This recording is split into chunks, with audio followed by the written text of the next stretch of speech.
हमारे एक मित्र थे मिस्टर तलवार, उनकी मदद आ रखी थी। उन्होंने मेरी वाइफ को बताया कि महाराज जी बॉम्बे आ रहे हैं, आप भी उनके दर्शन करो। महाराज जी का आने का टाइम 23, 24, 25 जनवरी था। उस समय फोर्सेज में छुट्टी की बहुत मुश्किल है, लेकिन उन आंटी ने कहा कि बेटा महाराज जी सब ठीक करेंगे।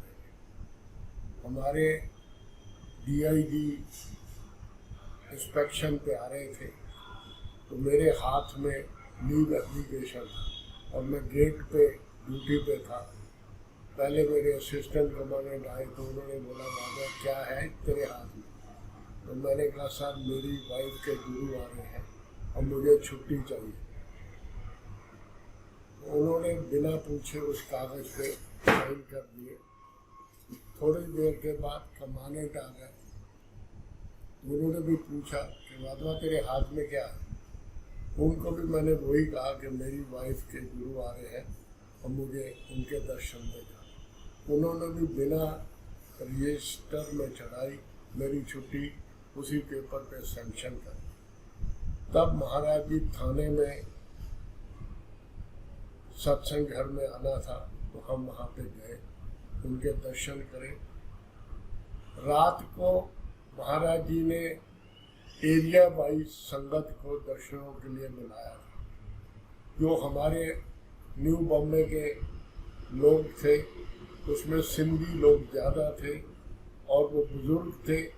उनकी इच्छा थी कि हम भी उनके साथ महाराज जी के दर्शनों के लिए जाएं। रात को 1 बजे हमें महाराज जी को मिलने का मौका मिला और अगले दिन महाराज जी ने उल्लासनगर में नामदान देना था।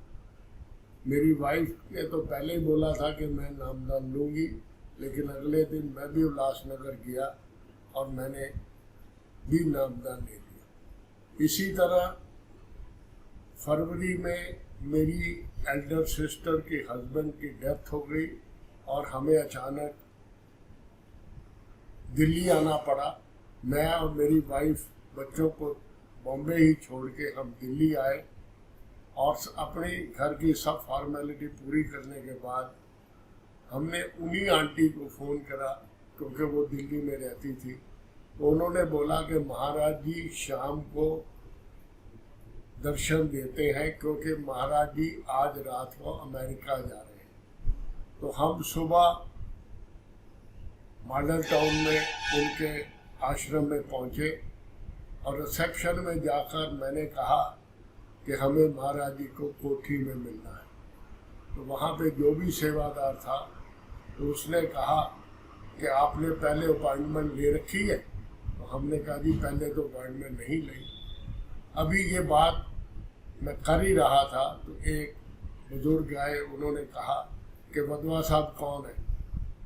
तो हमने हाथ जोड़ दिए। तो उसने कहा कि महाराज जी आपका कोठी में इंतजार कर रहे, आप मेरे साथ अंदर चलिए। मैं और मेरी वाइफ महाराज जी की कोठी में गए। वहाँ 5-6 लोग पहले बैठे थे, शायद वो एक ही परिवार के थे। 2-3 मिनट के बाद महाराज जी नीचे उतरे, हम सब हाथ जोड़ के खड़े हो गए। तो उन्होंने पहले जो हमारे से पहले थे उनसे बातचीत करी, फिर हमारे पास आए तो हमें पूछा बेटा कैसे आए? तो मेरी वाइफ ने कहा महाराज जी हम तो सिर्फ आपके दर्शनों के लिए आए और मैं न्यू बॉम्बे से आई। तो उन्होंने कहा प्रसाद लाओ। तो उस समय फूलियों का पैकेट मिलता था, वो उन्होंने हमें एक एक दिया। फिर हम जब चलने लगे तो महाराज जी ने मेरी वाइफ को कहा बेटा झोली फैलाओ। तो मेरी वाइफ ने झोली फैला दी। तो उन्होंने 7-8 जो प्रसाद के पैकेट थे वो उसकी झोली में डाल दिए।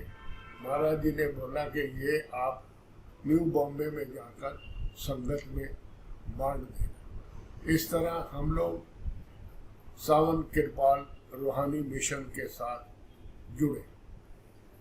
सावन केरपाल रूहानी मिशन भी राधा स्वामी की तरह ही है। इसी बीच पंजाब में इलेक्शन आ गए और मैं 2 कंपनी को लेकर पंजाब में आ गया। उसी दौरान महाराज जी बॉम्बे के टूर पे थे। तो बॉम्बे के जो एरिया सेक्रेटरी थे, एक सरदार जी थे बुजुर्ग, मेरी वाइफ ने उनको बोला कि मैं महाराज जी को मिलना चाहती हूँ। उन बुजुर्ग अंकल को मालूम था कि मैं कल सुबह पंजाब जा रहा हूँ ट्रेन पकड़ कर। तो उन्होंने कहा मेरी वाइफ को, बेटा आप महाराज जी से क्या मिलना चाहती हो? मेरी वाइफ ने बोला मैं बात कर। इस तरह मेरी वाइफ को उन अंकल ने महाराज जी को मिलवाया। लेकिन मेरी वाइफ जब अंदर गई तो ना मेरी वाइफ कुछ बोल पाई, उसकी आंखों में आंसू थे। कुछ देर के बाद उस अंकल ने मेरी वाइफ को उठा के बाहर ले आए। पूछा बेटा तूने तो कुछ पूछा ही नहीं। तो मेरी वाइफ से बोला अंकल मैंने वो पूछना था वो पूछ लिया है और जो महाराज जी ने मुझे जवाब दिया वो दे दिया। इस तरह मैं पंजाब इलेक्शन में आया। उस समय पंजाब टेररिस्ट ग्रोथ पे था। बहुत लोगों को डर रहता था कि पता नहीं हम लोग वापस जा पाएंगे या नहीं जा पाएंगे। मुझे आज भी याद है कि मैं मलेरकोटला और लुधियाना के बीच में एक अहमदगढ़ जगह थी, उसमें मैं ठहरा था। हम वहाँ पे तकरीबन 3 महीने ठहरे। उस दौरान वहाँ पे कोई भी हादसा नहीं हुआ। शायद वो महाराज जी की ही कृपा थी।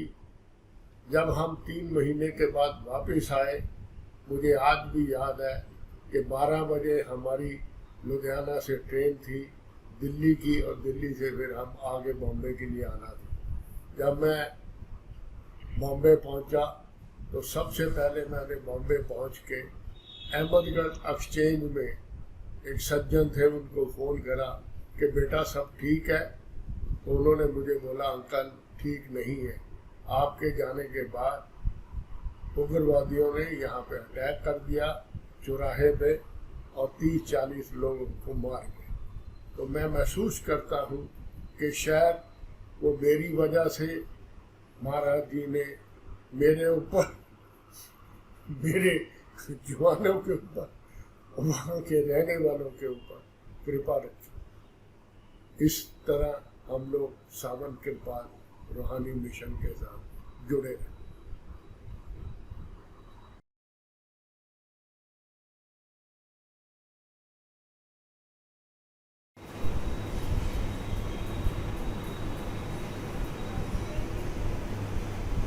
मेरी वाइफ ने 1996 में राधा स्वामी सत्संग ब्यास से नामदान लिया था। मैं खुद अपनी वाइफ को ब्याह छोड़ के आया था। उस समय मेरी पोस्टिंग असम ONGC नज़ीरा में थी। मैं और मेरी वाइफ जब एक दूसरे से दूर रहते थे तो मालिक की ऐसी मेहर थी हमारे पे कि हमारा भजन सिमरन दोनों का ज़्यादा होता था। मैं असम में अपने घर में अकेला था। रात को मैं भजन सिमरन के लिए उठा और भजन सिमरन के बाद मैं वॉश बेसिन पे हाथ धो रहा था तो मुझे ऐसा महसूस हुआ कि मुझे चक्कर आ रहा है और मैं शायद गिर गया। रफली मैं 45 मिनट अनकॉन्शियस रहा। 45 मिनट के बाद मैं उठा और लेट गया। सुबह मैंने ONGC हॉस्पिटल वालों को, डॉक्टर को कहा कि ऐसे मुझे रात को प्रॉब्लम हुई है। तो उन्होंने बोला कि जब आदमी 1-1.5 घंटा बैठा रहता है तो या तो ब्लड प्रेशर लो हो जाता है या हाई हो जाता है। उस वजह से ये प्रॉब्लम हो सकती है। तो मैंने डॉक्टर को कहा कि डॉक्टर साहब आप मुझे चेक करवा लो, कहीं ऐसी कोई प्रॉब्लम ना हो। तो उन्होंने मुझे डिब्रूगढ़ मेडिकल कॉलेज में रेफ़र करा। मेरा वहाँ ब्रेन स्कैनिंग हुआ तो डॉक्टर ने मुझे बोला कि आपके ब्रेन में एक नाली में ब्लॉकेज है, उस वजह से ये प्रॉब्लम हुई। लेकिन आप दिसपुर में एक हॉस्पिटल है जो न्यूरोलॉजिस्ट इंस्टीट्यूट ऑफ एशिया का सबसे बड़ा हॉस्पिटल है, वहाँ डॉक्टर बरुआ को दिखा। उनको भी दिखाया मैंने, उन्होंने भी मुझे यही बोला कि आपकी नाली में ब्लॉकेज है।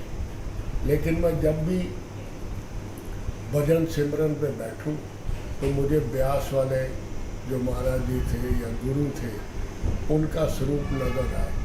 और मुझे उन्होंने एक दिन बोला कि आप ये सब मेडिसिन छोड़ो, क्या कर रहे हो, आप मेरे पास आ जाओ। तो मैं अगले दिन सब मेडिसिन उठाई, डस्टबिन में फेंकी और अपने कमांडेंट को कहा कि मुझे, मेरी बेटी 10th में है, पंजाब के हालात ठीक नहीं, मुझे 1 महीना की छुट्टी दे दो। तो उन्होंने मुझे 1 महीने की छुट्टी दे दी।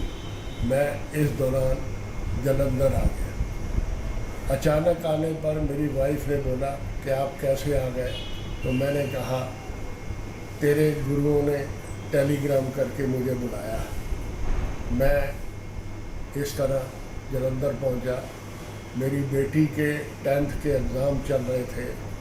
मैं उसको सुबह जब स्कूल छोड़ने जाने लगा तो मेरी वाइफ ने कहा कि बीजी जो मेरे सास थी उनकी तबीयत ठीक नहीं है, आप प्रियंका को वापस लाने के बाद उनको मिल आना।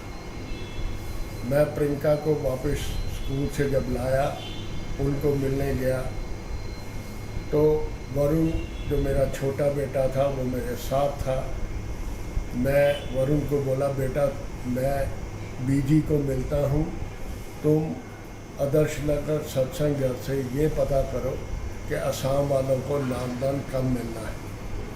मैं बीजी को मिला और मेरा बेटा तब तक ये पता करके आ गया कि नामदान कब मिलना है। उसने मुझे आके बोला कि पापा असम वालों को नामदान की जो पर्ची है वो 27-28 मार्च को मिलेगी। इस तरह मैं घर आ गया और अगले दिन अचानक दीदी की तबीयत ज़्यादा ख़राब हो गई और उनको हॉस्पिटलाइज करना पड़ा। उसी दौरान मैं वो टाइम आ गया और मैं अपनी वाइफ को बताकर ब्यास आ गया। मुझे पर्ची मिल गई। पर्ची मिलने के बाद जब मैं वापस आया, क्योंकि मेरे ससुराल वाले इनको नहीं मानते तो मैंने किसी को नहीं बताया और मैं फिर अपनी सास को मिला हॉस्पिटल में। अगले दिन जब मुझे वहाँ से पर्ची मिली तो मैंने उनको पूछा कि मुझे नामदान कब मिलेगा।